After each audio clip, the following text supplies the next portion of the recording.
இன்னைக்கு 2 நாளா அப்படியே அப்படியே புரட்டி திரிக்கிறான். என்ன திரிக்கிறான்னா, நம்ம கட்சியினுடைய துணை பொதுச் செயலாளர் ஆதவ் அர்ஜுன் அவர் தான் இந்த குழப்பங்களுக்கெல்லாம் காரணம். திருமாவளவன் அவர் தான் இயக்கி கொண்டிருக்கிறார், அவர் தான் இயக்குனர். திருமாவளவன் ஹீரோவா நடிச்சு அந்த படத்தை இயக்குற அளவுக்கு இன்னும் யாருக்கும் தகுதி இல்லை, அப்படிதான் நான் சொல்லுவேன்.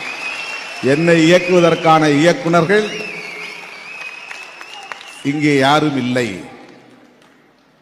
அவர் நல்லெண்ணத்தோடு இந்த கட்சியில் இணைந்திருக்கிறார். அவருக்கு நினைச்சிருந்தா வேற எந்த கட்சியிலும் போய் சேர முடியும்.